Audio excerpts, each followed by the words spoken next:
What's going on, everybody? It's your boy C4 here, and today I'm bringing you my NFL 32-team mock draft 2.0, the first one I'm doing after the Super Bowl. So obviously the first time I did it, I had the Patriots losing the Super Bowl, but now they have the solidified 32nd overall pick. But the Falcons picking at 31 because the Falcons just could not run the ball 3 times to kick the field goal. Oh, how did that happen? So yeah, this is the second mock draft that I'm doing. I'm trying to do one full 32-team NFL mock draft a month. And what I'm thinking, because this is February, this is going to be February's mock draft. In March, because we're a month away from the draft, I think I'm going to do my mock draft, which will be coming, currently slated to go on March 14th. That's going to be 2 rounds. I'm going to do the first and second round to bring you guys something a little bit different. And that mock draft will happen the week after free agency start, the week after the combine, so there'll be lots of changes and stuff like that. And then we will do one mock draft, maybe 2, I don't know yet, in April before the NFL draft date actually hits us. So what the biggest thing with the mock draft, it's not like I want to plan one mock draft a month. I'm not going to make mock draft for the sake of making mock drafts. I hate that shit. Because it's some people's jobs on like NFL.com and stuff like that. They'll purposely change out their mock drafts just so they have more content to push out there. So if I really don't have, like if I finally hit a mock draft that I am 100% behind, you might not see another one because I don't want to make, just like, oh, here go Cleveland Browns. Everyone thinks you're getting Miles Garrett. Cleveland Browns with the first overall pick will select fucking, I have no idea. What's a shitty prospect? Fucking Brad Kaya, the quarterback from Miami, just for the sake of getting clicks and stuff like that. So that will not happen. And if you haven't checked out my first mock draft, go do so right now. I'm sure most of you guys have done it. You guys have enjoyed it. It was so good. It got goddamn plagiarized on Reddit, word for fucking word. And it got over 20,000 views. So thank you guys so much for that. And I hope you do enjoy mock draft 2.0. Hopefully, when I'm doing this, I'm going to have to edit it in post for all those of us in the biz. Yeah, the YouTube biz. I'll probably throw up some graphics here with each one of these picks. If not, fucking get on me so that for mock draft number 3, I stop being a lazy fuck and actually get some graphics going here. So without further ado, the number 1 pick for the Cleveland Browns. First overall, I have them staying with who I'd had them picking in the first mock draft, and that is Myles Garrett from Texas A&M. I think he is the consensus number 1 overall talent in this year's draft class. Don't think he's as good as, when J.J. Watt was coming out. When Clowney, when Khalil Mack, guys like that. But that being said, this year's draft class, the strength of this year's draft class is the defensive side of the ball. And, with the Cleveland Browns, they're not only rumored to go into a 4-3, which, I even think you might fucking gamble on Myles Garrett in a 3-4 if you're fucking crazy. The talent is there. It's terrifying. But the rumors that they're going to be going to a 4-3, which I think is the best move for what they have on their personnel. If you can find a way to make Danny Shelton a 4-3 defensive tackle, you're looking perfect there, bud. Myles Garrett, he's going to be perfect for them, especially if you put Emmanuel Ogbah on the opposing side. If Ogbah bring into the realm of just losing all validity, of my opinion. If Ogbah could play anything like he did for us in the Madden Cleveland Browns rebuild, they are going to be a very, very good defense. I don't think Cleveland here reaches at all. If you're going to reach for a quarterback, you might want to look at doing that with the number 12 pick, and I don't know if they do that. With the strength being defense and the Browns completely needing like a bunch of shit on the defensive side of the ball, maybe, there's rumors about the Jimmy Garoppolo trade. Who knows if that really comes to fruition, but if they do that, they might not actually end up having 2 first-round picks, but as it stands right now, there'll be no trades happening. I will just, make a point if I feel a pick may be better, trade it than actually select using a player. I will talk about that, but for number 1, Browns, they got to go Myles Garrett. It makes too much sense. Get yourself a freak defensive stud, and then at number 12, then you can start worrying about, do we just get a corner? Do we get a defensive player? Do we get a quarterback? I don't know. We'll see what happens when we get to number 12, actually. So that is Myles Garrett going number 1. And at number 2, the San Francisco 49ers. In the first mock draft, I had them going after Mitch Trubisky, the quarterback from North Carolina. A reach by the most part. I don't think any quarterback in this year's draft class should be picked within. It's the same thing, same criticism that we had last year with Jared Goff, Carson Wentz, the like. You don't really see a franchise quarterback. Sometimes it's worth the gamble. Look at what happened with Carson Wentz. So many people said, "Oh, that guy sucks. Write him off." We had great things. Thank you, Cleveland, for making that trade, by the way. But for the 49ers here, you got the new coach there in Kyle Shanahan, who's definitely getting a very warm reception after his performance there in the Super Bowl. A guy like Trubisky, it's not a horrible pick, I think, if you're a 49er fan. If you don't trade for a quarterback, there's rumors that they're gonna try to outbid fucking the Redskins for Kirk Cousins if they don't slap the franchise tag on him. That would be fucking awesome. Get Kirk Cousins out of the Eagles division so the Redskins can go back to being an absolute shit show. Garoppolo's always an option there. I think Kyle Shanahan said Matt Schaub, he might try to bring him. from Atlanta, so they might be all right at quarterback. But I think if you do get a guy like Trubisky, Kyle Shanahan is the guy that would be able to really get the most out of him year one, more so than the run first, the more mobile quarterbacks like Deshaun Kaiser, Deshaun Watson. But for the 49ers here, there's another thing. There's another way. They're not going Mitch Trubisky in this mock draft. Because it is, 49 fans are the first to say, like, oh, we need a quarterback, but fuck that pick. That pick sucks. Trubisky is a reach. We're not reaching. So with number 2, I think the Niners could totally be in a situation to trade back. But as it stands up today, I'm recording this on the 7th of February. The leading candidates to get the defensive job there in San Francisco all run a 4-3 defense. What do you do? That is, I mean, trust me. We were left in the same kind of shit pile when Chip Kelly left us from a 3-4 going to a 4-3. They invested heavily in getting some 3-4 players. Eric Armstead, DeForest Buckner, both from Oregon. Both 3-4 players. Don't know where either one of them will fit in a 4-3. I think, just off the top of my head, I think probably Buckner is, if I remember, a little bit more athletic than Armstead, so you probably could get him to play, slim down a little bit and play defensive end. And inside of that, he's the fucking size of a goddamn Julius Pepper, 6'7". Then you move Armstead more as a defensive tackle. So now you're going to a 4-3. And now you have just as many holes on the defensive side of the ball as you do at the quarterback spot and some of the spots on offense. So I think here you go best player available for that switch to a 4-3. And just wait, by the time this comes out, they hire a fucking 3-4 coach, and this looks absolutely stupid and fucks up the rest of my draft. But that's the gamble I'm willing to take. I have the 49ers taking Jonathan Allen from Alabama. I think you move him to defense. You get back to what the Niners were great at when they were good under Jim Harbaugh, and that is defense first. You're not going to have a fucking quarterback that's going to be, take the league from storm. You might be able to hit on a Dak Prescott or something like that in the second or third rounds, which is why I totally could see the Niners maybe picking a quarterback unless they get a guy like Kirk Cousins or something in free agency. So get back to making that very good defense. And a defensive line, off the top of my head, I have no idea who the fuck plays the other defensive end. Having DeForest Buckner, and then you have Eric Armstead, Jonathan Allen, and then I don't know who the other defensive end would be off the top of my head. Fucking Aaron Lynch, probably, if you're making a move to a 4-3. That, on paper, just in me sounds something fucking totally will come out of Madden. That is a lot of talent on the defensive line. That will now be a formidable defensive line. You already have Bowen back there at linebacker. You got Gerald Hodges, who you may re-sign. He's a pretty solid linebacker with a lot of upside. You got Eric Reed back there. Corner could be a little bit of a need. I think they may want to look at getting a corner. But number 2 is too high to get a corner. So unless they trade down, which I totally see being an option. Right now, with the switch to a 4-3, don't reach for that quarterback. Get Jonathan Allen. I think Jonathan would be a perfect fit. Especially, what a nice face. What a nice talent to bring in when you're ushering in a new 4-3 defense. Unlike Philadelphia, who we had fucking no one. We had absolute... Who did we bring in? I don't think we even signed or drafted a 3-4 or a 4-3 defensive player the year we switched after, Chip Kelly fucking us over there. So Jonathan Allen, 49er fans should be fairly happy with that pick. But let me know, Niner fans, in the comment section below what you feel about that. Moving on to number 3, the Chicago Bears. In mock draft number 1, I had the Bears actually going with Jonathan Allen. I think this pick here, there's going to be some shouts for them to go out and get a quarterback because it's pretty obvious the Jay Cutler era is now over there in Chicago. And then you saw Matt Barkley. Oh, Matt Barkley. I've told that story countless times, but the first Eagles game I went to, Michael Vick got hurt. Nick Foles came in the game. Nick Foles got hurt. Matt Barkley came in. So many fucking drunk Eagle fans saying, yes, Barkley. He was sick at USC. He threw like 4 red zone interceptions. So I think you guys saw a lot of that. Bears fans there at Soldier Field. So with Jonathan Allen being off the board and not, you're going after a fucking quarterback probably in free agency. Half these teams that need a quarterback, I'm going to say they're going after a quarterback in free agency. But defense, Bears, much like the 49ers under Jim Harbaugh, the Bears are a team historically that's always had a great defense. You build from the defense and work your way out. Who knows if they sign Alshon Jeffrey? That offense could be an absolute shit show this year. So we're focused on getting a defender. And for me, at number 3, I have the Bears getting Jamal Adams, the safety from LSU. Now with Malik Hooker getting injured, I think it's more of a consensus pick as he's the top safety in this year's draft class just because Hooker really needed to run at the combine because he has limited tape with Ohio State.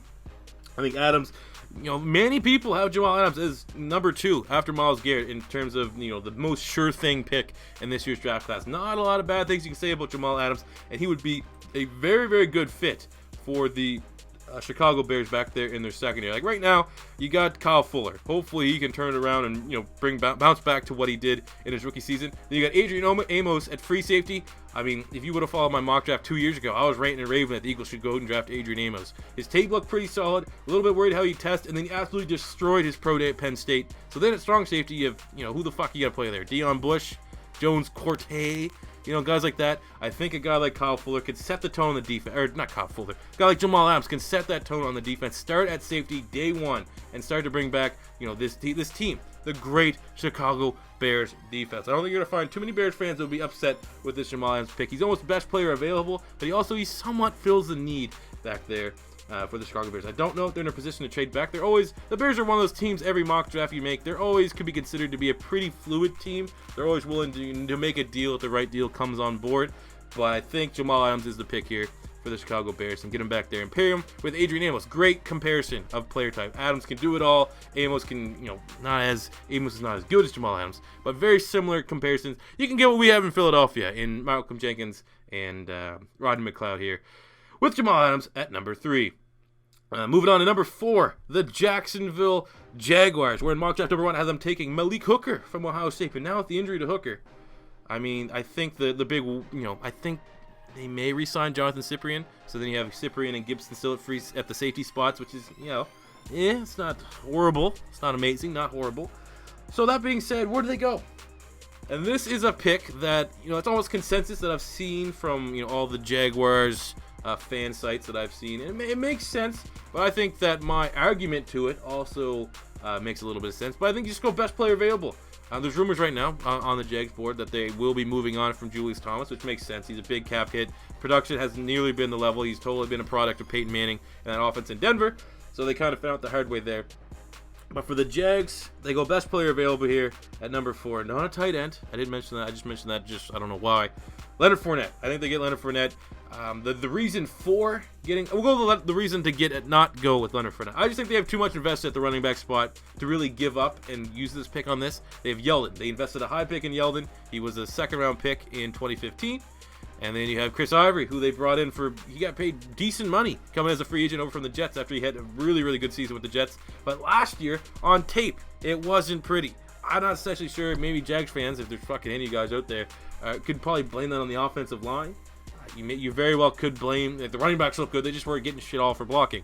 But I can just look at the tape, or not the tape, but the box score. Yeldon wasn't getting it done when he had his opportunities. Ivory wasn't getting it done when he gets opportunities. You can get a guy like Leonard Fournette, who I think if you even just have an average offensive line, even if the Jags offensive line consensus around the league from Jags fans and everyone else that their offensive line is just, they're solid, Fournette will be able to work with that. As long as you don't have a horrible offensive line, a generational talent in Leonard Fournette will be able to get it done. The Jaguars' scheme is not necessarily built for it to have, a guy that can catch 30, 40 passes at the backfield. So a guy like Dalvin Cook would not be nearly as appealing as a guy like Leonard Fournette is. And Fournette,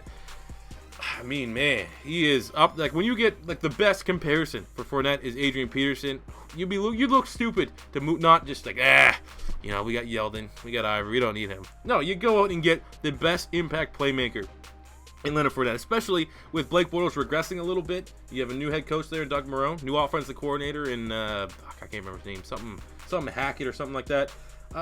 You make Blake Bortles' life easier. You don't make it so he has to throw it 40 times. That's the area to Allen Robinson and Allen Hurns and Marquise Lee and Rashad Green. You make it so that, hey, things don't start going away. His throwing motion, we're working on it. It's a work in progress. It's a little wonky. Start handing the ball off to the freak, Leonard Fournette. And I think that pick there should make a lot of Jacksonville Jaguars fans happy now that Jamal Adams is off the board. And that's what we have going to number 4 is Leonard Fournette. Moving on, number 5, the first of 2 picks for the Tennessee Titans. Absolutely stacked for this year's draft class. Head coach Mike Mularkey. What is he going to go? A lot of people want a wide receiver. A lot of people want the best player available. A lot of people might want a tight end. I've seen tight end get mocked to them crazily enough. For me, I think the Titans go with the best cornerback available because they wanted a safety. Hooker's hurt. Adams off the board. You still got to work on that secondary. And here is where you go with Marshawn Lattimore, the corner from Ohio State. In the first mock draft, I had them going with Jamal Adams, who's now at the board at number 3, the Chicago Bears. So now that he's there, I think Hooker, with his injury, they might just go, maybe we're all right with Searcy and Kevin Byard. Well, I know whose last name I fucking butcher, and if you're a fan of them, you're like, oh my god, say his fucking name right. Alright, in Canada, we say weird. The names are fucking different than down there in the south where my sister looks awfully pretty. But Marshon Lattimore is a solid pick for the Titans. I think they just go best corner available, and right now, there is an absolute logjam of what corner is going to be the best, and we're recording this before the Combine. I think whatever corner tests the best in terms of, obviously, the vertical and their 40 time, those are the first things that jump off the page at you. I think whatever one runs the best of that, the most athletic corner of all these good guys will probably get the slight nod. I think Lattimore might test the best out of any of the corners in this year's draft class. So he makes a nice fit there for the Titans. Right now at corner, they have Bryce McCain and Jason McCoy. Jason McCoy's solid, but he's getting up there in age. He's no spring chicken anymore. And McCain, he's not a starter in the NFL. Might be a good nickel corner. But outside of that, you can get a guy like Marshon Lattimore start on the outside right away. And I think that pick makes a whole lot of sense. I've seen a couple shouts for getting a linebacker, but I think Wesley Woodyard and Avery Williamson, I mean, even if you're not super happy and super stoked with them at your linebacker spot, I think they're good enough that you don't have to spend your 5th round pick on getting another linebacker to add to that mix and have a competition there. Why not go where there's a pretty apparent hole on your team for the opposing cornerback spot opposed from Jason McCourty and get a big time playmaker like Marshon Lattimore? I think that pick makes a whole lot of sense. Let me know what you think about that one, Tennessee Titan fans. Moving on to number 6, and that is the New York Jets. This was another tough pick. Jets could go a lot of places. People are saying, let's get running back, let's get a linebacker, let's get Reuben Foster, let's get him off the board, let's get a corner. I think for the Jets, safety seems they go best player available here on the defensive side of the ball. And at 6, because of his injury and he's not attending the Combine, I think he'll probably go to the Combine and do some meetings and stuff like that. But I think they go Malik Hooker from Ohio State. Back-to-back Ohio State picks. I think the Jets get a guy who's going to be a phenomenal complement to what they have in Calvin Pryor. In the box, big hitting safety, a guy that can completely set the tone on the defense in Calvin Pryor. And then you get a guy who's being regarded as potentially the next Ed Reed back there in the secondary in Malik Hooker. An absolute fucking ball hawk, would be perfect fit. You just go with the best defensive back available, because I think the money round for corners in this year's draft class is going to be the second round. I think the second round is still going to have guys that, if the draft class is weaker, there's still going to be guys that, in brackets, in quotations, could be considered first round corners that are going in the second round just because this year's class is stacked. And if they really want to move on and get someone that can really take over from Darrelle Reeves' spot, there you go. Hooker. I mean, very well, if I was a fucking Jets, personally, I'd see if Reeves wanted to play safety a little bit. But that probably won't happen. And so I think you go with the just general best defensive back available. And I think that is going to be Hooker, who, I mean, before this injury could have been gone as high as number 3 in this year's draft class. The fact that he's sitting there at 6, this could be another Leonard Williams situation, where Leonard Williams was supposed to go top 3, somehow slipped all the way down to the Jets, and they were like, hey, yeah, we'll go ahead and establish one of the fucking best defensive lines in the NFL. So now they do the similar kind of a play and get number 6, get a phenomenal defensive back, and the safety out of Ohio State, Malik Hooker. Let me know what you guys think about that one in the comment section below. It's a kind of a hot take, if you will, but I think most Jet fans would agree that Hooker would be a phenomenal pick and start the draft off right for them. Moving on to number 7, which is the San Diego Chargers, and this is another pick. Well, how did I say it? It just sounds so weird. The LA Chargers at number 7, who in mock draft. Oh, actually, I forgot to say the Jets at number 6. I had them taking Deshaun Kaiser, the quarterback. I don't think that's gonna happen. They're not gonna reach. I think Todd Bowles is going to be salivating at the fact of getting a defensive back. I think he's not going to reach for a quarterback because I think they're going to slip really, really hard in this year's draft class. I think a lot of people are overvaluing the quarterbacks, personally. But anyways, moving on to number 7 after the Jets. They get Hooker. Chargers are going to be upset because they wanted Malik Hooker. They thought safety, for sure we're going to get one of the two. They're both off the board this time, and they're saying, sitting there with their dicks in their hands saying, fuck. Should we have, maybe at this point they've signed Adai, the safety there. Dwight Lowery's solid. I mean, he's up there in age. He's not going to be the be-all, end-all. I think safety still is a big need. The safety is still available. They're going to jump all over that. But if not, Mr. Anthony Lynn is going to have to, appease his quarterback. Phillip Rivers did not want to make this move from San Diego to LA. So what do you do to help him out? I've seen some people saying they go wide receiver. No. You got Travis Benjamin, who just got paid free agency. You got Keenan Allen, who, when healthy, plays like a fucking, top 10 wide receiver. You got Dontrell Inman, who's solid. You got Tyler Williams, who had a big-time year. That guy there, you might have, when healthy, one of the top wide receiving cores in terms of depth in the NFL. You're not going to go and get a Mike Williams. You're not going to do any of that stuff. And you miss out on safety. I think safety totally is a valid pick. Maybe you could look at a corner here, but again, the Chargers are another team that would be more than content, I think, in getting a corner in the second and third round, which I think is the real strength of this year's draft class. So for the Chargers, my pick does not change from mock draft number 1. I still have them going with tackle and Cam Robinson. I think Cam Robinson are going to view him as the most upside. Yeah, King Dunlap. Well, I think he had like one good year with San Diego, but outside of that, he's the King Dunlap that I remember from Philly. Horrible. One of the worst players I've ever seen wear a Philadelphia Eagles jersey. And the other tackle spot, you have Joe Barksdale. So I think Cam Robinson, in terms of upside, he could be the next great tackle. He has all the tools. You just need to have a good offensive line coach to really, really coach him up and get him there. Because, you know, he's a big old fucking 330-pound lump of clay. You get that guy with the fucking, you know, ghost Patrick Swayze scene that molds him into the next mountain of an offensive lineman. He can probably play right tackle, I think. That's probably the best spot to have him starting out at right tackle, and then maybe slims up a little bit, can get down into the, you know, the 320s, the 315s. You can move him over to left tackle. But I think you gotta appease Phillip Rivers. I don't think where Phillip Rivers is already kind of pissed off. He's gotta be fucking ecstatic, right? When he's in that goddamn undersized soccer stadium, having to get picked up off his ass because he can't get goddamn protection to find his good wide receivers. So I think you have to go tackle. It could be Ryan Ramczyk. I don't really know where they're gonna evaluate, but I think tackle, if they miss out on safety, has to be the pick for the LA Chargers and Anthony Lynn. And for me, I think Ramczyk is a safer pick, but I think with a guy like Cam Robinson, he definitely has a lot more upside. You know, just because he just simply does have more upside. That'd be a good pick there for the LA Chargers. Moving on, number 8 is the Carolina Panthers, who in mock draft number 1 had them going after Leonard Fournette, who's now off the board and a member of the Jacksonville Jaguars. So the pick does not change. You still got to go running back. It seems almost consensus by the time this video came out. Maybe it's a little bit more clear, but Jonathan Stewart's going to be one of the highest paid running backs in the NFL next year, and he's gone. They're getting rid of him. So, you know, they got to sign K1 Short. They have some players they need to re-sign that they're going to have to pay some decent money. And I think, you know, probably Mike Remmers will come back. Probably K1 Short will come back with the money that you'll save from Jonathan Stewart and what you already have on the books. So that being said, you need a running back. And with Fournette gone, you're going to get the second best running back, which is Dalvin Cook. Dalvin Cook, it's an easy pick. They're going to get one of the two running backs. I don't think there's another area of the team that they'll go after. I mean, maybe you could look at corner. Again, just keep on improving that secondary. But again, I think a lot of teams in the first round are going to view the next 2 rounds, second and third rounds, as, you know, where you really will get your value in the secondary. Maybe get linebacker, get someone younger for behind Thomas Davis. But again, yeah, they're all right. If they re-sign K1 Short, their defensive line is one of the best in the NFL. So then you're just looking at holes. And with Jonathan Stewart, who's probably going to be gone, you go after Dalvin Cook. I think Fournette would be a better fit in this offense because you have a guy like Fozzie Whitaker, who's the pass-catching back. And when you get a guy like Dalvin Cook, he'll probably overlap into what you get on the offense with Fozzie Whitaker, but he's still beast fucking book. Dalvin Cook, 3-down running back, can go between the tackles, also has some solid hands.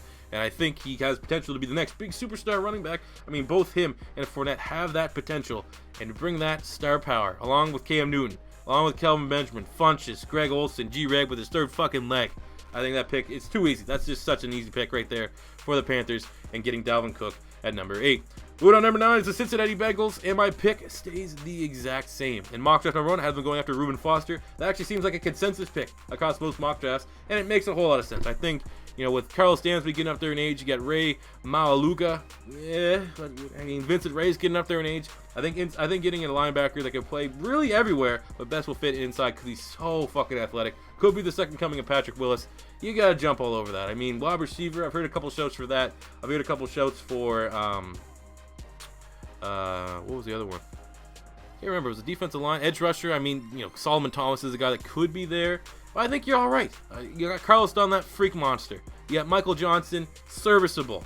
So then you go middle linebacker. You get, I think, Reuben Foster has potential to be one of the top players in this year's draft class. There's a lot of, you know, people are worried about, you know, the fact that he was just so athletic in college. It made up for a lot of the mental mistakes and just stuff like that. Coach him up. He's gonna be fine. He's coming from fucking Alabama. He's coming from the best defense maybe we've ever seen of all time last year. Even though they weren't unable to get it done and fucking threw up a goose egg against the Clemson Tigers in the championship. I think Reuben Foster is a phenomenal talent. I don't know why. Bengal fans are overthinking this one. I get the shout for Solomon Thomas, but you know, the scope of he's a one-year wonder. He's probably going to test very well at the combine and very well could be the next best player. But I think same goes, every superlative that you can give to Solomon Thomas, you can say the exact same upside to Reuben Foster, and he feels a more immediate need, I feel, But the Bengals are always a team that they never really have a lot of holes. Like, looking at their current free agents, I think they probably let Whitworth go.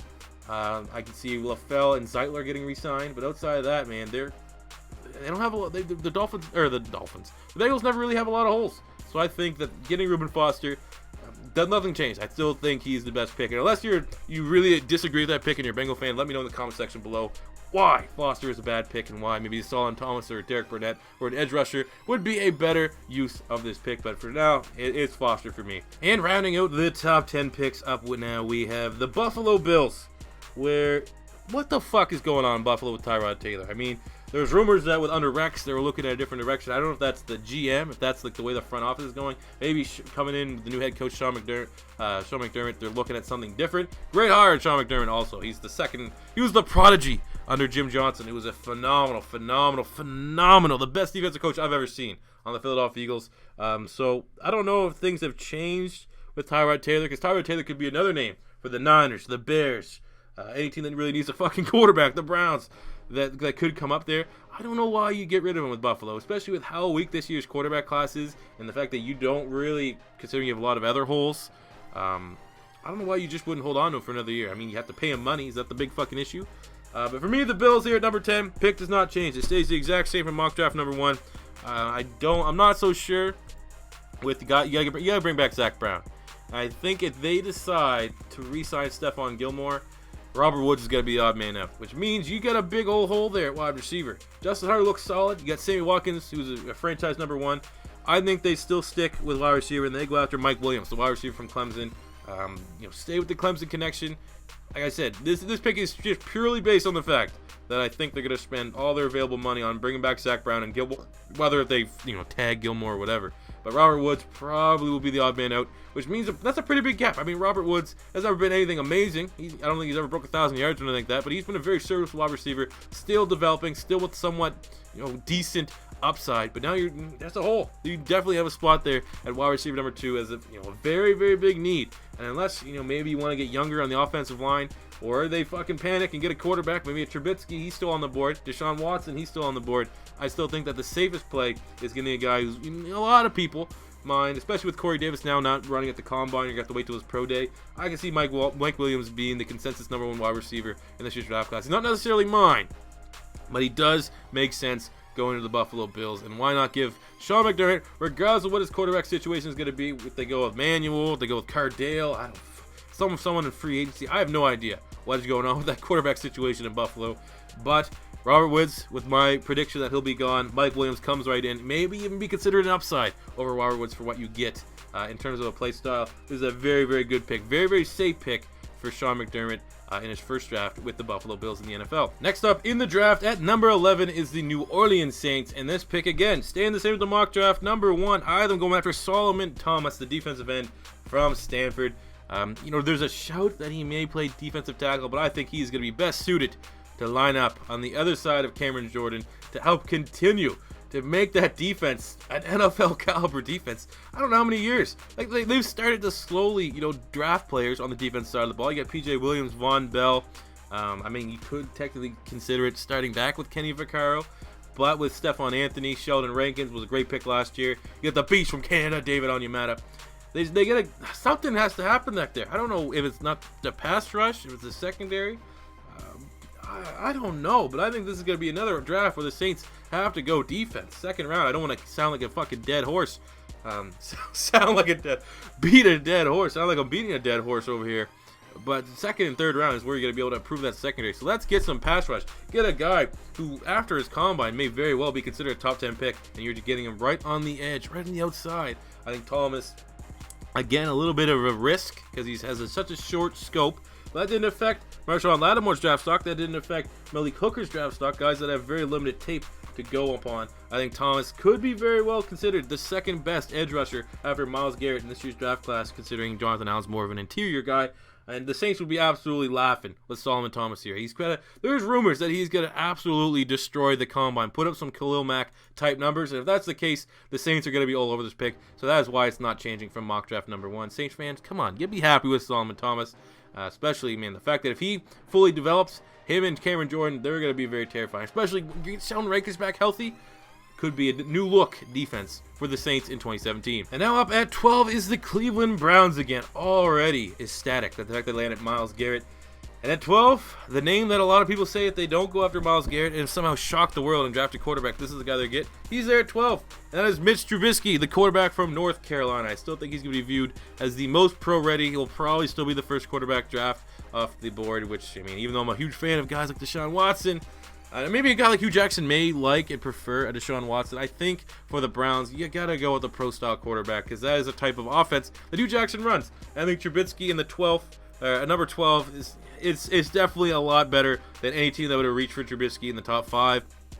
I still have a gut feeling that the Browns are going to trade for a quarterback, and this 12th pick will probably be the one that's expendable. And, you know, maybe that's a Jimmy Garoppolo. I've heard a lot of rumors for Garoppolo. But, I mean, I just think this 12th pick, something about quarterback is going to happen at this 12th pick. In the first mock draft, I had them going after Marshawn Lattimore or just improving that secondary at the quarterback spot.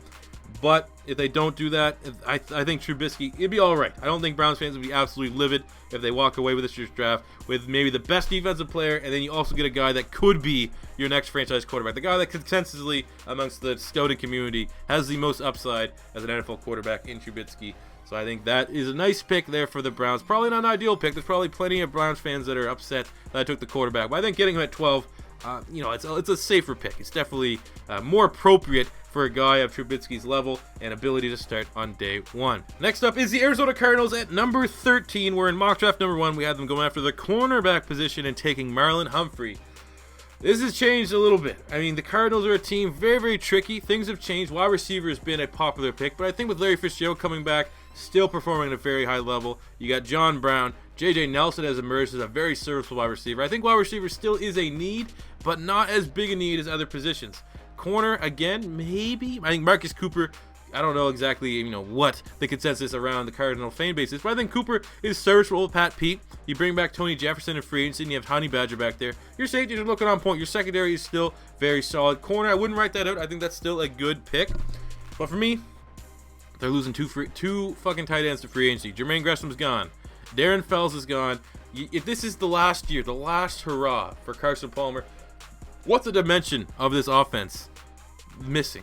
It's a playmaking tight end, and I think that the definition of a playmaking tight end is whatever the fuck OJ Howard brings to the table. The fact that he's 6'6", 250 pounds, wouldn't be surprised if he runs a comparable 40 time to a much smaller, much more athletic, or at least appeared athletic David Njoku from Miami. I think he has to be, you know, very considered pick. I think the Cardinals are one of the first picks that I literally could go very different spots with. I think, you know, like I said, wide receiver maybe. You could look at offensive line, which would be a little bit of a reach. They could trade down and maybe look at improving the interior offensive line with Evan Mathis gone and looking for maybe a new center.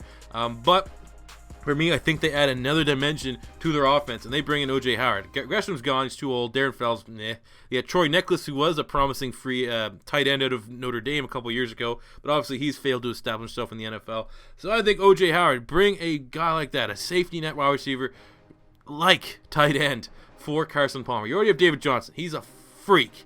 You got John Brown, who if he can stay on the field and be healthy, he's very good. Larry Fitzgerald, one of the greatest of all time. Bring in a guy like O.J. Howard. He adds that dimension to an offense for a team that is in 100% in a win-now mode, with two of their best, most prolific players on offense, perhaps entering the last seasons of their career. Plus, as I'm recording this, there's no word. There's still, you know, things up in the air if Carson Palmer is going to return for a final year there in Arizona. But I think O.J. Howard, it's a little bit of a wrench. I don't think you're going to see a lot of mock draft with O.J. Howard, but I think he would be a very solid pick for the Arizona Cardinals to get at a position that I think is a little bit of an underrated need for people that are making mock drafts outside of the circles of Arizona Cardinal fan base websites and hubs and the like. So O.J. Howard is the pick right now in mock draft number 2 for the Arizona Cardinals.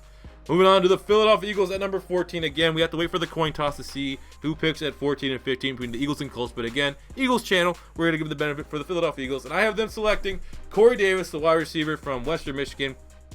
Pick stays the exact same from when we did the mock draft 1. I think, again, I don't want to go super into it as I do my separate Philadelphia Eagle mock drafts. But as I said, for the Eagles and their needs, where it's wide receiver, corner, and running back, I think the second and third rounds are the best rounds to address corner and wide receiver, or corner and running back. So that means in the first round, you got the other guy that maybe the consensus. It's a toss-up for who the consensus #1 wide receiver in this year's draft class is between Mike Williams and Corey Davis. You have to get that fucking weapon for Carson Wentz, regardless of who you sign in free agency. If we somehow hit the fucking lottery and get Alshon Jeffrey, it's still gonna be a very viable pick in getting Corey Davis, because we very well need 2 more wide receivers to pair with Jordan Matthews to even have a somewhat serviceable wide receiver core in the NFL and be able to compete with the other good wide receiver cores in the NFC East alone. So Corey Davis is 100%, as it stands right now, my pick for the Philadelphia Eagles at number 14 and or 15. I don't think we have to worry about the Colts selecting a wide receiver. But then again, they did pick Philip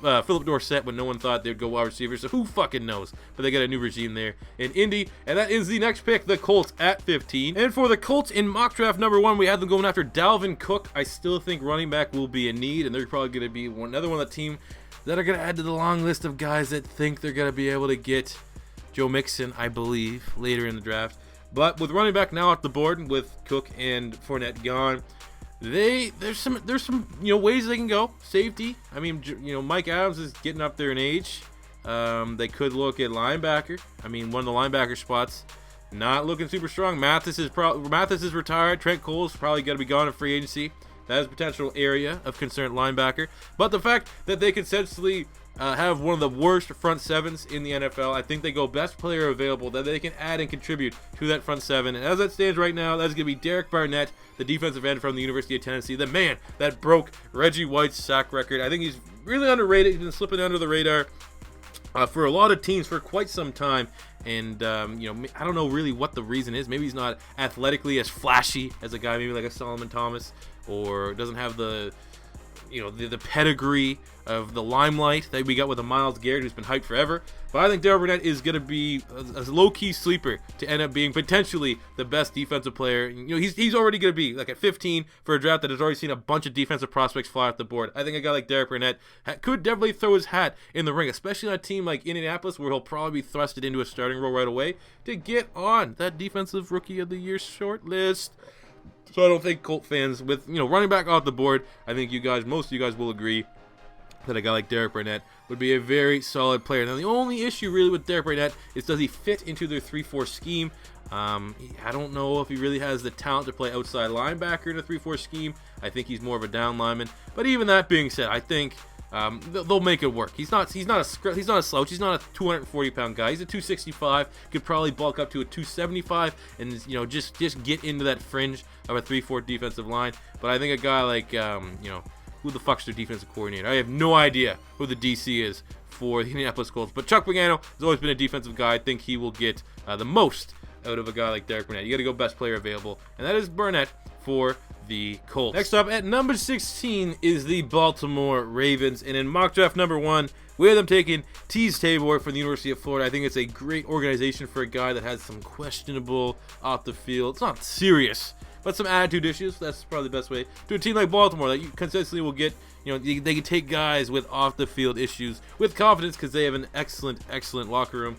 And it stays the same. I still have them taking Jalen Tabor here. I think with Jimmy Smith, you got to give him a better partner than Shirish Wright. Tavon Young was a great pick. He's a nickel, so you got to get that other starting outside guy. And I personally feel that Teez Tabor is the top corner in this year's draft class, so Baltimore Ravens are getting an absolute stud. Seems like the consensus for the Ravens is either go corner or wide receiver. And with Corey Davis off the board, with Mike Williams off the board, I don't really see a wide receiver that they will get here. I think they'll probably wait to the second round, where guys like D.D. Westbrook, Cooper Kupp, maybe a Zay Jones could be there someplace. I think that's what they'll go with wide receiver. But with corner, I still think they may fall in love with a guy like Tabor. They look at the outside of the off the field stuff. They look at the tape and they go, wow, this guy's coming to us. Another stud for the Ravens to get back to bringing that defense to being elite. Even though, it was pretty good the fucking last year. Playing Tabor still is my pick for the Ravens here at number 16. And next up at number 17 is the Washington Redskins, where in mock draft #1, I had them go after Jabril Peppers, and it was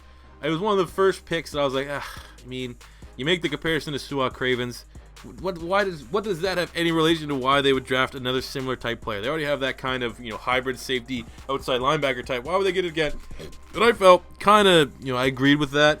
So now looking, where are the weaknesses? I think that they could look at defensive line. I think improving their front could be pretty good. It looks like a lot of guys are going to free agency. They'll probably will bring back that piece of shit Chris Baker. So it's either defensive line or wide receiver, because Pierre Garçon, Deshaun Jackson, maybe both those guys leave. Pierre Garçon, I think, would probably have the most likelihood of coming back. I mean, obviously, all the rumors are running rampant that Deshaun Jackson is coming to Philadelphia, which I don't know about that. And then again, they all have their own fucking free agency worries to worry about with Kirk Cousins. What's going on there? But assuming they bring back Kirk Cousins, that's a lot of money off the table if they get him signed to a deal. They might not be able to bring back Pierre Garçon, Deshaun Jackson. Luckily, they thought somewhat ahead and drafted Josh Doctson last year. I think they're going back-to-back with wide receivers in the first round. I have them taking John Ross, the wide receiver from Washington. You're going to lose Deshaun Jackson. I think that's almost a given. So you need that guy that can separate the field for Kirk Cousins. It's a great combination. If it ain't broke, don't fix it. You have your possession receiver in Jordan Reed. You have your big-bodied guy in Josh Doctson. So keep that element to your offense of separating just make it complete space downfield. And that is going to be probably the fastest wide receiver in this year's draft class, maybe in John Ross from Washington. Definitely, fringe first-round wide receiver, in my opinion. I think Davis and Williams are the only two consensus. But I think John Ross will sleep in the first round. That's why I have him going at number 17 to the Washington Redskins. An excellent fit for them. And also, it doesn't really fit to there's no good nose tackles to take in this year's draft class in the first round. So then you have to deal with a 3-4 defensive end. You got Malik McDowell. Outside of that, man, I don't really see much. Like a Taco Charlton type could also fit here for them, but I don't know. That'd probably be the top two picks I'd have right now. But I just think John Ross, especially because with all the money they're going to have to probably throw at Kirk Cousins, you won't be able to bring back Garçon Jackson. Garçon's going to want one big final pay. Both those guys are looking for their big final payday. And I think a team like Washington's going to be like, hey, how about you come back for a little bit less so you can still play with Kirk Cousins? And those guys are going to go, go fuck yourself. So I think they go with John Ross. But if not John Ross, I've moved on from Jabril Peppers, and I had them maybe taking a Taco Charlton type here at 17. But right now, it's staying with John Ross. Next up at 18 is the Tennessee Titans. And this here is, I'm going to come up right now and say it's a pick that I 100%, I have no real idea where they could go, and it seems like the consensus for their second pick is getting David Njoku, or just going tight end. If O.J. Howard falls, they go tight end. But right now, best tight end available to me for is Njoku, as O.J. Howard went to the Cardinals at 13. So that's why I penciled in there at 18. It's not a bad pick at all. I just think, Delaney Walker's solid. I think Jason Morrow, you have some upside there. Maybe he can develop. He was a very high drafted tight end out of Texas Tech.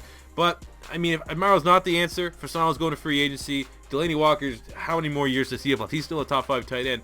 But tight ends are very, very important in the Titans' offense, and how they're pretty much, they may be one of the most important parts to the offense. It's a huge dimension that they get, and maybe not having a good tight end could really, really impact Marcus Mariota more than, it'd be a big drop-off. Maybe people are like, we'll be fine tight end, and then not having that big-time playmaker, could you be like, what the fuck? Marcus Mariota looks like a completely different quarterback. He came relying on a tight end. So keeping that, why not have, they run a lot of 2 tight end sets.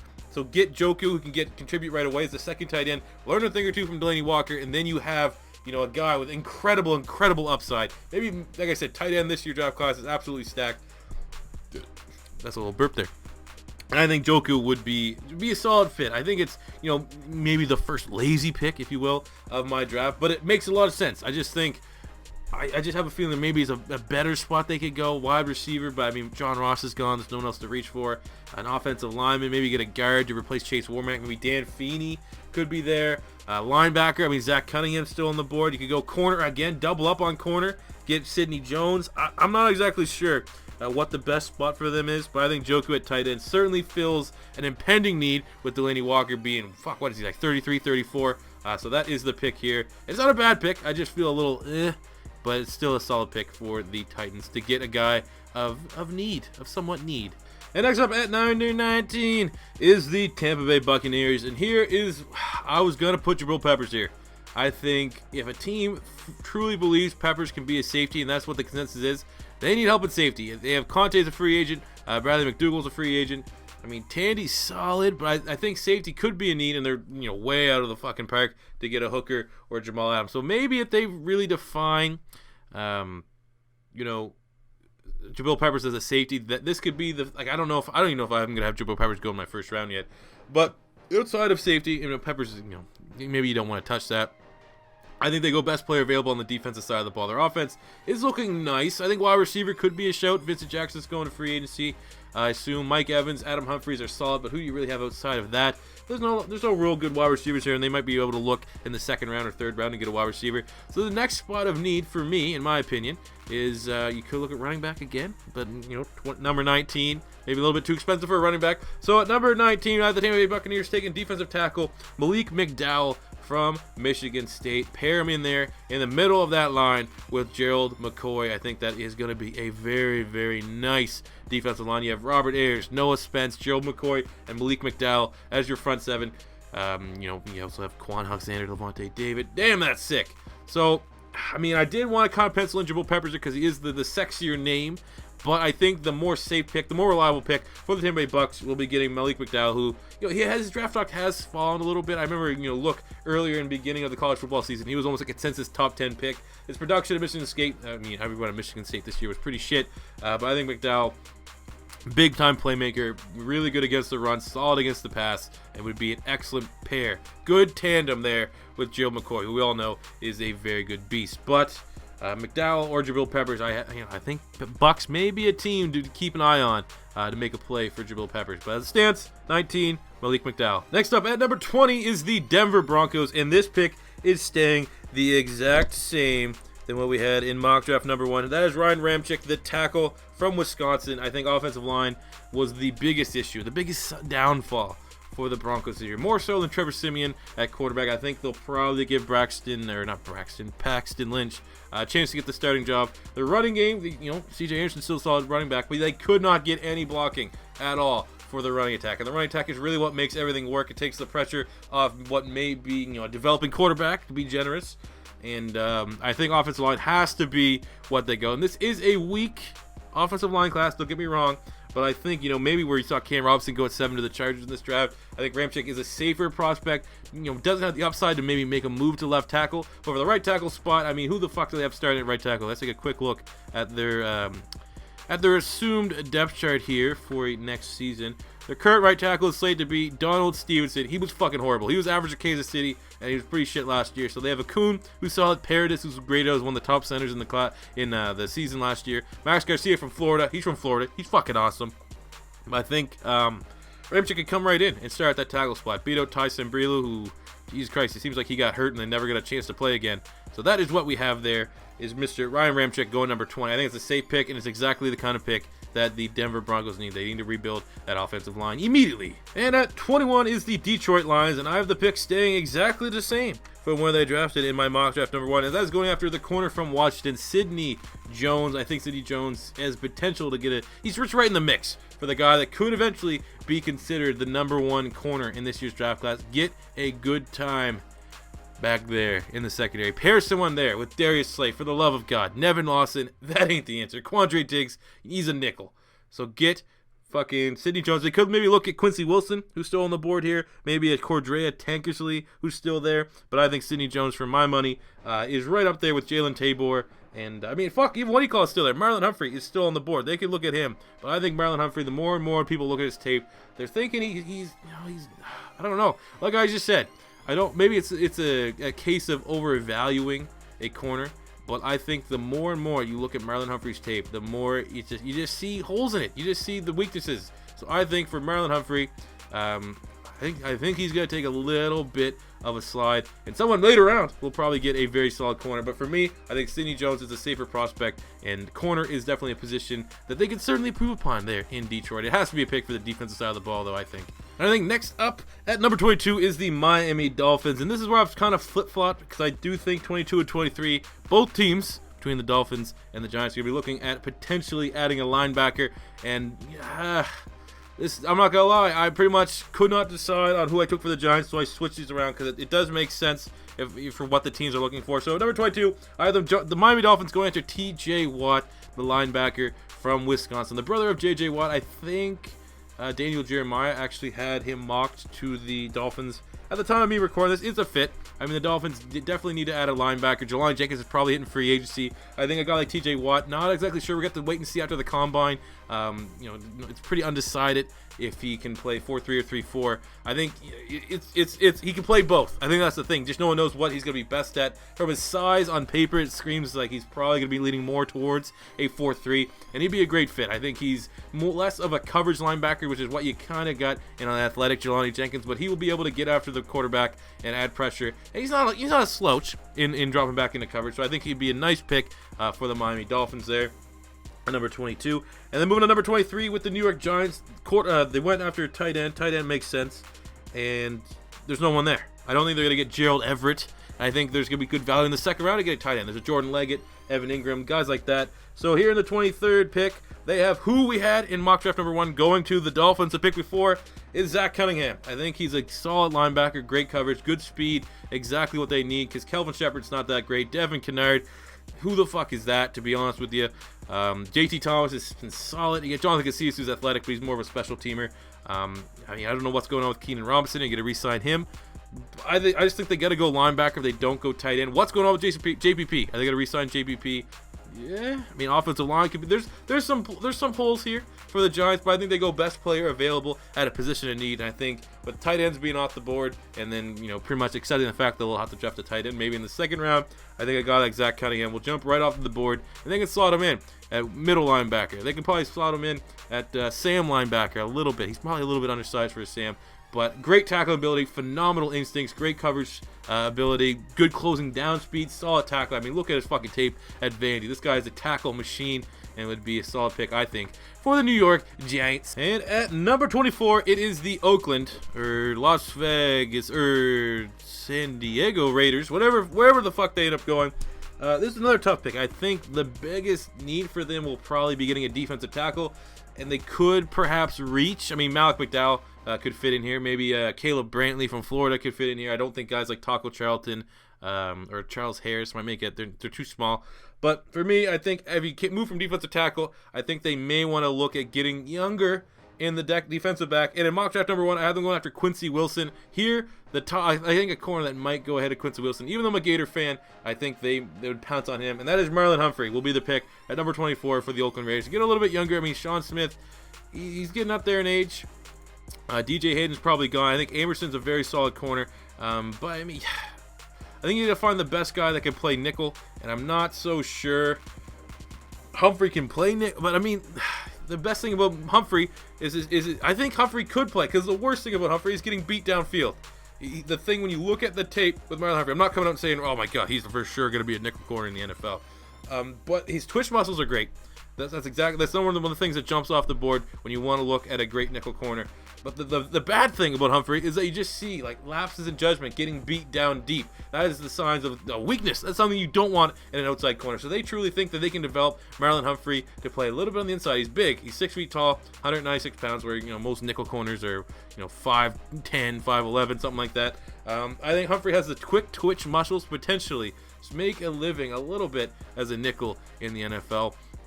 Won't come out right now and brand him as a pure out nickel, but I think his twitch muscles and reaction muscles are better than maybe a Quincy Wilson would be for what they may require him to play, because I don't think Sean Smith or David Amerson will play too much nickel, but I think corner is a nice safe pick here for the Raiders, and they go with the top corner on the board, and that is Marlon Humphrey. Next up at number 25 is the Houston Texans, and this pick, I mean, we have to wait till free agency. Maybe if they lose AJ Boye, corner could become into the play. I've seen a couple mock drafts have them go tackle, which is completely valid. I think they're gonna go with the pick that will make Mr. DeAndre Hopkins happy, and they go with who we had them taking in mock draft 1, and that is Deshaun Watson, that quarterback from Clemson. It's no surprise. They need a fucking quarterback, and Watson has as good a shot as any. Really, it's a crapshoot at the quarterback position. What quarterback will truly end up being the best in this year's draft class? It could end up being a Trubisky, it could be Kaiser, it could be Watson, it could be someone they find second, third round, it could be Kaya, it could be Mahomes, could be fucking Davis Webb, could be anything. But I think a guy like Deshaun Watson, a proven big game winner, might be the guy that tickles BOB's funny regions more so than the other prospects that could be available here, because Trubisky is already off the board at the Cleveland Browns at number 12. I'm a big fan of Watson. I'm pulling for the guy. I could totally see him doing very well in the NFL. It's just, you know, the learning curve for when he did, and, you know, I still will always consider him a run-first quarterback. It seems when plays break down, the quarterbacks that run first, and then there's some quarterbacks that continue to try to look downfield and make a play with their arm. He's got to get out of that habit, but I think Bill O'Brien, the fact that he's been able to win as much as he's been able to win with so much turnover at quarterback, he's a good quarterback mind. I don't think he's entered the realm of a QB guru, but I think he's as close as some of the other guys on the outside. I think he could develop Deshaun Watson into an NFL caliber quarterback, and he definitely has a much more to work with Deshaun Watson than he does with a Brock Osweiler or maybe a Tom Savage or someone that they may be able to land in free agency. So I think Deshaun Watson is a nice pick here for the Texans, and it'll be very fun to play with, at least in the realm of Madden. And at 26, it's the Seattle Seahawks, and once again, staying with the same pick I had in mock draft number 1, I had them taking Dan Feeney, the guard from Indiana. Again, has to be offensive line. There's no other way for Seattle to go. They have to continue to build that offensive line so that Russell Wilson can have time to stand back there and find his playmakers downfield. It looks like he kind of hit on something with Paul Richardson if he can continue his form from the playoffs, which, you know, helps a little bit with the cap situation going on there. But get a fucking just build that offensive line. I mean, they got Jermaine Ifedi last year. You know, he's not super hot. They got pretty much everyone else has got equal amount of shit thrown on them from Seattle Seahawks fans and pundits around the world. So, you know, get one of the best guards, the best interior offensive lineman in this year's draft class, almost by far. The tackles kind of suck, but Dan Feeney looks like he will be a very, very safe bet, safe day one starter on the offensive line at one of the guard spots. And that's exactly the kind of pick that the Seattle Seahawks need to go with here in the first round. So Feeney, it's an easy pick. This is one of the easiest picks that I had to come up with in this year's draft class. Next up at 27 is the Kansas City Chiefs. And this was a pick that I went a couple ways, and I had to scratch things out. In the mock draft one, I had them going after Takaris McKinley from UCLA. But that didn't really make a whole lot of sense because they got D Ford and Justin Houston at the 2 outside linebacker spots. I mean, Poe's a free agent. What's going on with that? Are they going to bring him back? Corner could potentially. That's where I thought they may go if they don't go with my pick, which is kind of a hot take. Just because, you know, Marcus Peters is bona fide. What do they think about Phillip Gaines? Eric Berry probably will get franchise tagged. I don't know what's going on with that. But my pick for them at 27 is Deshaun Kaiser, the quarterback from Notre Dame. Alex Smith is not the answer. How many times have you gone to the playoffs to have him be, you know, it seems like at least this year particularly, it's been everyone around him. I mean, Alex Smith hasn't really been the guy to lay the blame on. But again, he could make it easier. He can make it easier. Wide receivers had a bunch of drop passes, stuff like that. They're all just off sync. But how many years it's going to be everyone else is off sync and it's not coming back to the quarterback? Alex Smith is forever going to be a game manager, getting up there in age a little bit. Why not light a fire on his ass? Get a guy like Kaiser who's not got to get, thrown right into the fire right away. Pretty much what happened with Alex Smith when the 49ers drafted Colin Kaepernick. Alex Smith could be your starter for 2 years while you let Kaiser, a guy that has, probably the best project quarterback in this year's draft class. Have him sit, have him learn, have him develop. Andy Reid knows what the fuck he's doing with quarterbacks.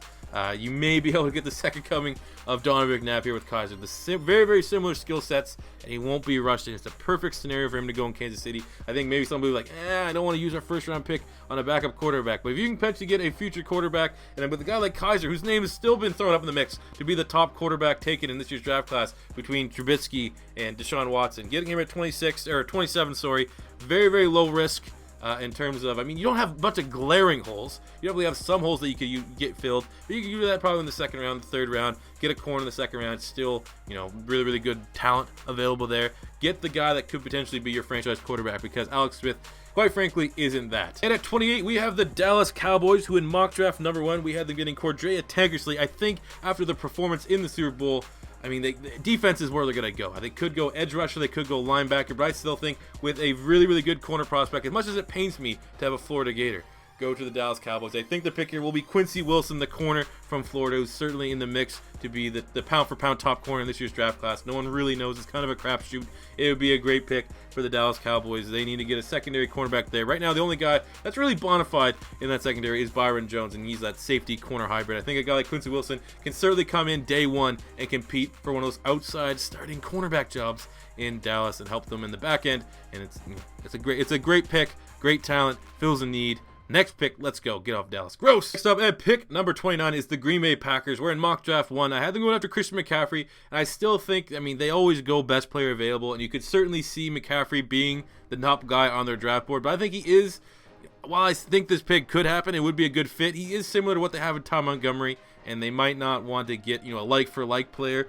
So I think best player available. I think they're another team that could potentially go after Julius Peppers, or not Julius, Jabril Peppers. I don't really know exactly where he could fit. I mean, they play a lot of nickel there in Green Bay, so they could certainly find a scheme for him, but that may be a little bit too gimmicky, where the corner, their secondary, was clearly a dark spot there. So then I think they go with the top corner on their board with the guy that's still probably first round talent, and I have Tre'Davious White being the pick here from LSU. I would much rather him fall to my Philadelphia Eagles here in the second round potentially, but I think White is going to have a very strong combine. He's going to post solid numbers. He's come from LSU, defensive back university, and he'd be contending day one for one of the starting outside jobs, I would think, in the secondary there. I mean, you have the future of Sam Shields up in the air after he missed a bunch of time with the concussions and stuff like that. So I think corner is an immediate need, and they're going to go with the best player available, which may very well be a corner, as well as filling an immediate need for that defense to help get that Packer team a little bit further, a little bit over the hump in the playoffs. Next up at number 30 is the Pittsburgh Steelers, where in mock draft number 1 I had them going after Malik McDowell, and I always said I was not really happy with that pick. It was just more of like, all right, let's plug and play, best player available. But I do have a need at outside linebacker. James Harrison, he probably has one more year left at him. So why not get a guy that was projected to be maybe a top 15 pick, slipped because of character concerns, a raw players coach type like Mike Tomlin will probably be able to get that shit under wraps. So I have them taking here at number 30, Tim Williams, the outside linebacker from the University of Alabama. I mean, kind of a risky pick. I mean, he's right up there with a Joe Mixon in terms of just, holy fuck. You got to make sure you do your study on him. He's got to pass all your pre-combine interviews, all that stuff, to make sure you're getting actually a guy that's maybe made a couple mistakes, is looking for a second chance, or that's the time that you decide that if he's that, or if he's just a complete fucking head case and will constantly be an off the field distraction. But I think bringing a guy like Tim Williams is an absolute steal for the Pittsburgh Steelers defense in terms of talent wise, and he also feels a need because they definitely could help using that edge rush, as it does look like Jarvis Jones is very much. I mean, Bud Dupree solid, but Jarvis Jones, and James Harrison's not getting any younger. So get yourself an outside linebacker. I think this is a great value pick. They could potentially maybe look at a Jared Davis as well in the middle, because Timmons is getting kind of old up there, kind of getting long in the tooth. But I think finding his replacement could happen another couple years down the road. So for me, Tim Williams is a pick for the Pittsburgh Steelers. Now we're on to the Super Bowl teams at number 31, unfortunately for you, most of you out there. The Atlanta Falcons. This was a very, very tough pick. Could go on the offensive, defensive side of the ball. There's a couple. It really came down to either offense or defense. For offense, I think they may want to maybe get younger at guard. Chris Chester's getting up there in age. They could look at Garrett. Whoa, that's a burp. They could look at Forrest Lamp at guard. He played a lot of tackle in college, but he's kind of short, kind of doesn't have the length to play tackle at the next level. He'd be a nice pick up at guard, but I think the offense, they'll be content with that. It was the defense that you could look at getting younger at, especially the defensive end spot. So I have them going at 31 with Taco Charlton, the defensive end from Michigan. This is a tremendous value pick. Taco Charlton was a guy, for the most part, was considered, for sure not to get out of the 20s before a lot of stuff, so he's gonna slip. I think other teams are gonna address other needs. So Taco Charlton would be a nice fit there. 6'5", 272 pounds. Great fit. I mean, Tyson Jackson's getting up there in age. Brooks Reed is, what has he really done for you? You may be able to even bulk him up and play him at defensive tackle with Babineau, potentially going to free agency. So I think with Taco Charlton, you get great versatility, and I certainly could find a nice role for him there in Atlanta. I don't really know where else the Falcons can go. I had them in the first mock draft going with either a corner or linebacker, TJ Watt or Garyon Conley, but they just paid Robert Alford. You got Jasmine Trufant's a baller. Jalen Collins is very good, so I don't think they'll go corner. Safety looks fine. Linebacker looks decent. Defensive line I think defensive line or interior of the offensive line with Chester could be probably the pick. So I think going for the best guy available on the defensive line would be this and Taco Charlton. They could potentially look at maybe a Charles Harris from Mizzou, but that's where we're going. We're sticking with Taco Charlton. So then moving on to the Super Bowl champions. Boo! The New England Patriots. And this is, I don't know, this is not a fuck you the Patriots. This is just what will happen. What is the most insane thing that could happen to the Patriots? And this is what I have. Number 32, they're getting Jabril Peppers from Michigan. The guy that's probably going to destroy the combine, but is an absolute fucking mystery to where he's going to play. Leave it to Bill Belichick to find the one spot that Jabril Peppers. Now the question, is he a safety? Is he a linebacker? You know the guy that has a fucking answer? Bill Belichick. You know the guy that has an answer and visions him and can see him being a goddamn fucking defensive player of the year? Bill Belichick. So just watch that happen. No one knows what the hell's going on with Jabril Peppers except Bill Belichick. It would be the most Patriot Bill Belichick pick of the entire draft. I mean, some people say, oh, they're gonna get, you know, Christian McCaffrey, they'll get, you know, another white guy. I think Jabril Peppers is that crazy, just typical Patriot pick. Get the guy that no one else knows how to use, and make him into some fucking super all-star, unbelievable pick. So that is it. Peppers to the Patriots at number 32. We're well over an hour here. Holy shit. Because it's an hour and I'm recording this, I'm going to, the very least I could do is make some fucking graphics for you guys to take a quick look at. Thank you for tuning in to mock draft number 2. We're, 10-15 minutes longer than the first one.